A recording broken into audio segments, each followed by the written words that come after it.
नमस्ते बच्चों, आप सभी 7वीं कक्षा के छात्रों। आज हम दूसरी इकाई की 8वीं जो कविता है, हम चलते सीना तान के, इसके बारे में हम देखेंगे।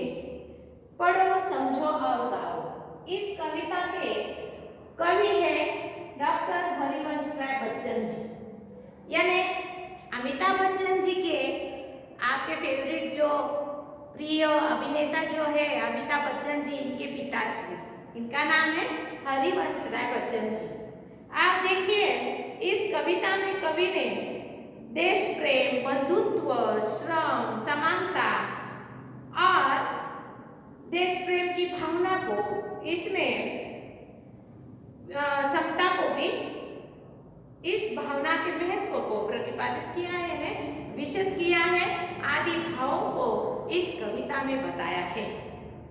एक उदाहरण मैं देना चाहूंगी कि देखिए, हमारी भारतीय संस्कृति जो है, इसमें कितनी समानता है, एकता है, महानता है, श्रम वगैरह, देश प्रेम की भावना, जो सभी जो गुण कवि ने इस कविता में जो बताए हुए हैं, ये सब हमारे भारतीय संस्कृति की है। अन्य कोई भी देश में ये ऐसे भाव दिखाई नहीं देते। सिर्फ अपने भारत देश में ही, सिर्फ मात्र अपने भारत देश में ही ये भाव हमें दिखाई देते हैं। उदाहरण के रूप में मैं आपको बताना चाहूंगी कैसे।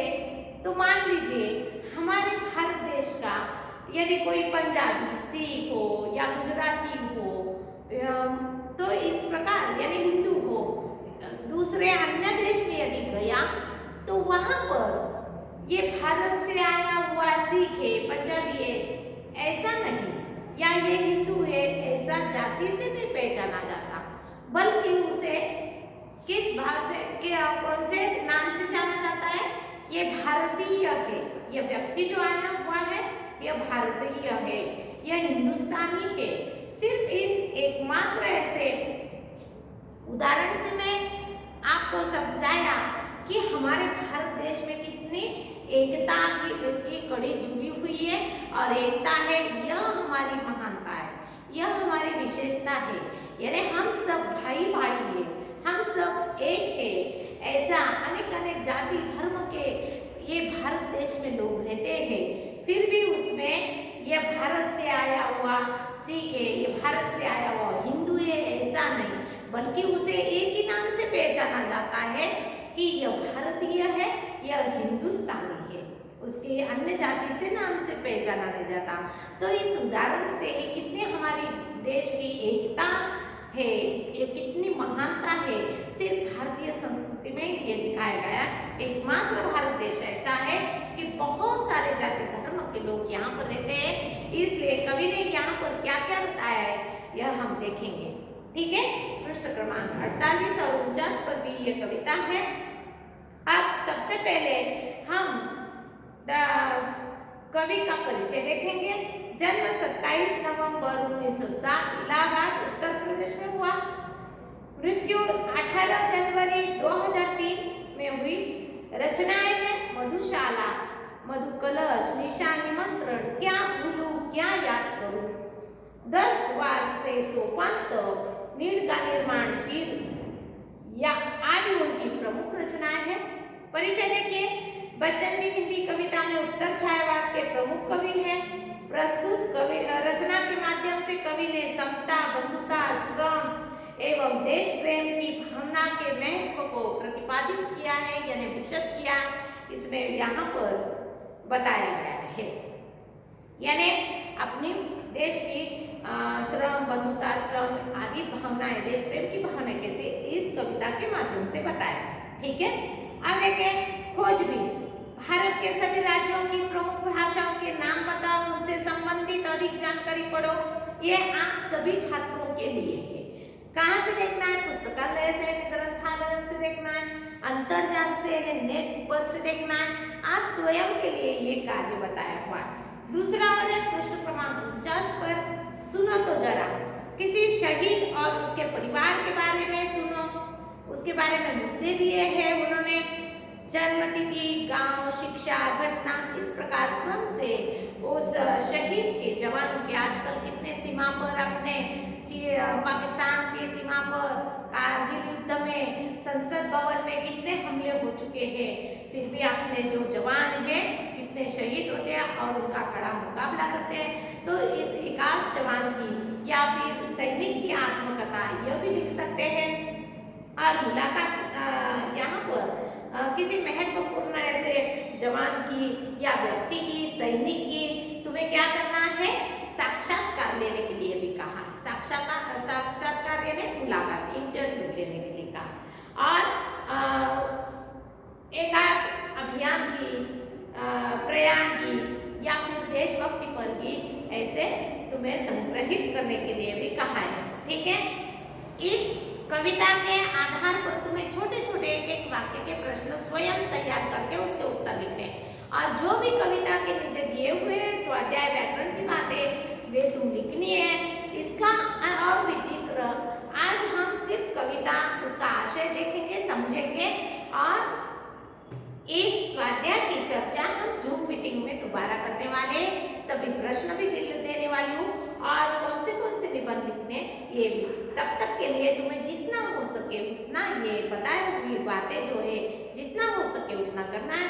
बाकी सब बातें जो है मैं जूम मीटिंग में और भी उसका स्पष्टीकरण देने वाली हूँ। ठीक है, पहले हम कविता गाए। देखिए मैंने तर्ज लगाई हुई है, तुम भी अपने अपने हिसाब से तर्ज लगानी है और ये कविता कंठस्थ करनी है। देखिए, धर्म अलग हो, जाति अलग हो, वर्ण अलग हो, भाषाएं पर्वत सागर तटवन मरुस्थल मैदानों से हम आए, फौजी वर्दी में हम सबसे पहले हिंदुस्तान के, भारत माता के हम बेटे, हम चलते सीना तान के, हिंदुस्तान की जिसकी मिट्टी में हम खेले खाए हैं, जिसकी रजकन हमको ममता समता से अपनाए हैं, कर्ज चुकाने हैं हमको उन रजकन के एहसान के, भारत माता के बेटे हम चलते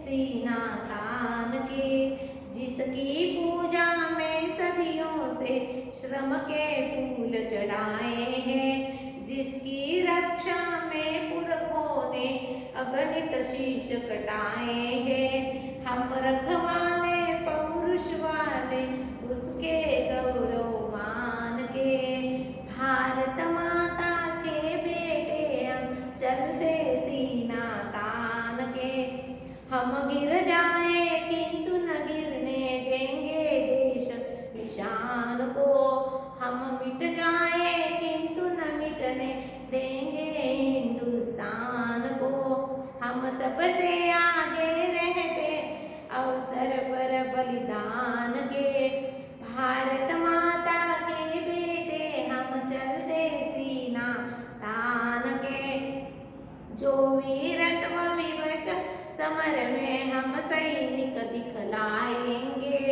उसकी गाथाएं भारत के गाँव नगर घर गाएंगे, अनगिन कंठों में गूंजेंगे बोल हमारे गान के, भारत माता के बेटे हम चलते सीना तान के, चलते सीना तान के, चलते सीना तान के।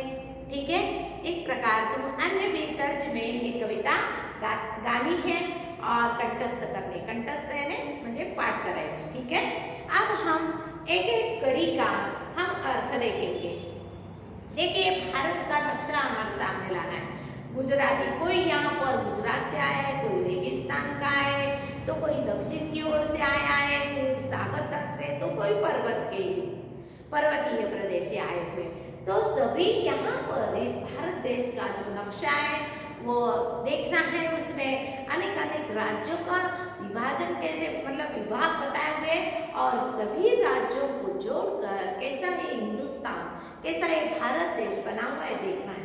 ठीक है, पहली कड़ी देखिए, धर्म अलग हो, यहाँ से लेकर चलते सीना तान के। देखिए, हमारे धर्म अलग है, हमारी जातियाँ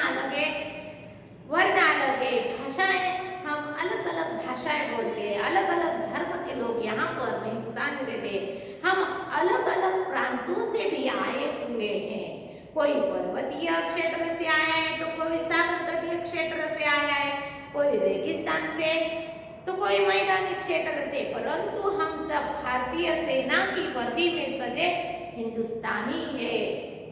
हमें अपने भारतीय होने पर गर्व है। भारत माता के सपूत हम गर्व से सीना तान कर चलते हैं। हम किसके सपूत हैं? हम भारत माता के सपूत हैं। हमारे जाति, धर्म, प्रांत, देश, प्रांत, भाषाएं सब कुछ अलग अलग है। पहनावा, खान पान, तौर तरीके, त्योहार सभी कुछ अलग है। हम सब क्या है? फिर भी हिंदुस्तानी है। हम सब भारतीय है। हम भारत माता के सपूत है। अब देखिए मैंने इसके आधार पर दोबारा लिखना है मेरा भारत महान। इसमें ये सब संतों की भूमि, वीरों की भूमि, इस प्रकार का उसमें जिक्र करना है। शुरुआत से लेकर, आरंभ से लेकर अभी तक विज्ञान युग के बारे में कैसी तरक्की हुई यह भी लिखना है उसमें। आपने दूसरी कड़ी देखे हिंदुस्तान की जिसकी मिट्टी में हम खेले वहां से चलते सीना तान के से। दूसरी कड़ी का अर्थ देखे अपने देश की जिस मिट्टी से हमारा पालन पोषण हुआ है, जिस मातृभूमि की मिट्टी में खेल कूद कर हम बड़े हुए, जिस मिट्टी ने हमें अपनी गोद में ममता समानता से पाला है, हमें उस पवित्र मिट्टी का कर्ज चुकाना है। इसके लिए हम कुछ भी कर सकते हैं। भारत माता के सपूत हम गर्व से सीना तान कर चलते हैं। सीना तान कर चलना यानी गर्व से चलना। सीना तान कर चलना ये मुहावरा है, यानी गर्व से चलना। वाक्य में प्रयोग कर सकते हैं। हमारे सभी भारतीय लोग सीना तान कर चलते हैं। इस प्रकार तुम वाक्य में अलग अलग प्रयोग कर सकते हैं।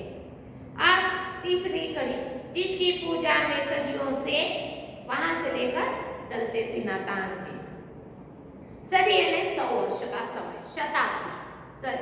सदी यानी शताब्दी यानी 100 वर्ष का समय, यानी कई सालों से, शताब्दियों से, सदियों से हमारे पूर्वजों ने जिस भारत माता के चरणों में अपने परिश्रम रूपी पुष्प चढ़ाए हैं, जिसकी रक्षा के लिए न जाने हमारे कितने पुरखों ने आस्ते आस्ते अपने शीश कटा दिए, अपनी कुर्बानी दिए, अपने जान दे न्योछावर कर दिए और मर मिट चुके हैं, शहीद हो गए हैं, फिर भी अपने प्राणों की उन्होंने तनिक भी परवाह नहीं की। और हम उसी भारत माता के गौरव और सम्मान के रक्षक हैं। हमारे पूर्वजों ने जिस भूमि को पवित्र, इस पावन भूमि को संभाल कर रखा है और उनका उत्तरदायित्व हम मतलब संभालने के लिए उनकी जिम्मेदारी हम सभी पर है। और इस भारत माता की रक्षा करना हमारा फर्ज है। इसलिए हम सभी क्या है? भारतीय, इसके इस भारत माता के रक्षक है, पुजारी है। हमारे हृदय में साहस की कमी नहीं है। हम निडरता के साथ बगैर डरते हुए मुकाबला करेंगे। हम शत्रुओं को मार मिट डालेंगे और फिर भी हम घबराएंगे नहीं, डरेंगे नहीं और सीना तान कर हम गर्व से सीना तान कर चलते ही रहेंगे और हमारे भारत भूमि की रक्षा करेंगे। अगला चरण, हम गिर जाएं किंतु न गिरने देंगे। यहाँ से लेकर चलते सीना तान। युद्ध भूमि में लड़ते लड़ते हम भले ही गिर जाएं, कोई जख्मी होंगे, कोई मर मिट जाएंगे, कुर्बानियां देंगे, जान न्योछावर करेंगे, बलिदान देंगे, फिर भी परंतु अपने प्यारे तिरंगे को, अपने राष्ट्र ध्वज को हाथ में ऊपर उठा कर रखेंगे। हम भले नीचे गिरेंगे शरीर से, लेकिन हमारा ध्वज, हमारा राष्ट्र ध्वज तिरंगे को कभी गिरने नहीं देंगे। हम चाहे मातृभूमि की रक्षा करते करते मिट भी जाए, बलिदान हो जाए, हमारे सर कट जाए, देश के लिए शहीद हो जाए, परंतु अपने प्यारे देश पर कभी आंच ना आने देंगे। हम बलिदान के अवसर पर सबसे आगे रहते हैं। भारत माता के सपूत हम गर्व से सीना तान कर चलते हैं। आखिरी चरण, जो वीरत्व विवेक समर में, विवेक समर यानी युद्ध, विवेक यानी भले बुरे का ज्ञान, बुद्धिमान हो वैसे से आखिरी तक। हम भारतीय सैनिक युद्ध भूमि में जिस विवेक और वीरता का प्रदर्शन करेंगे,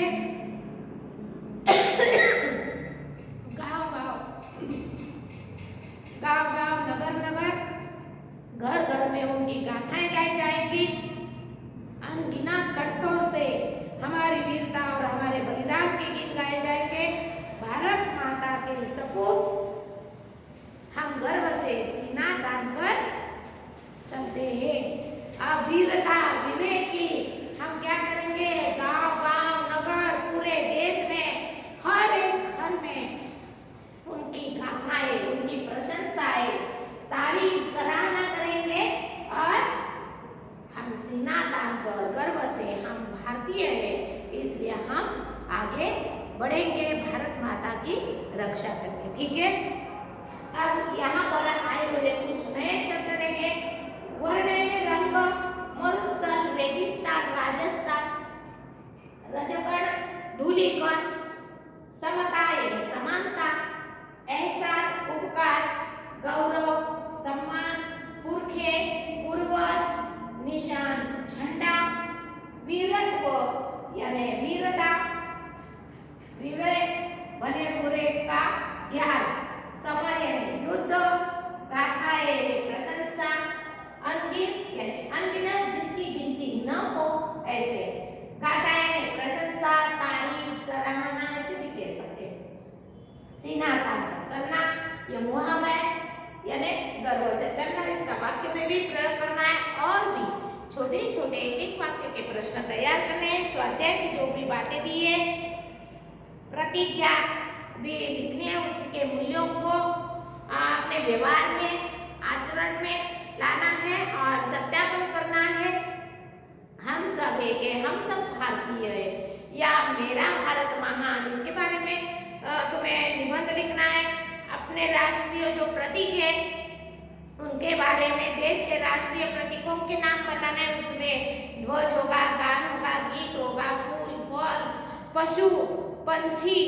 तो इस प्रकार तुम्हें नदी भी हो सकेगी, खेत भी, तो ये तुम्हें उनके नाम लिखने हैं। ठीक है, तो इसके बारे में स्वाध्याय के बारे में और प्रश्नोत्तरों के स्वाध्याय की चर्चा के बारे में मैं इसके बारे में तुम्हें जूम मीटिंग में दोबारा बताने वाली हूँ। तब तक जितनी बातें हो सके उतने लिखने हैं। मेरा भारत महान, इसमें भी यह निबंध में जानकारी लिखनी है। ठीक है, धन्यवाद।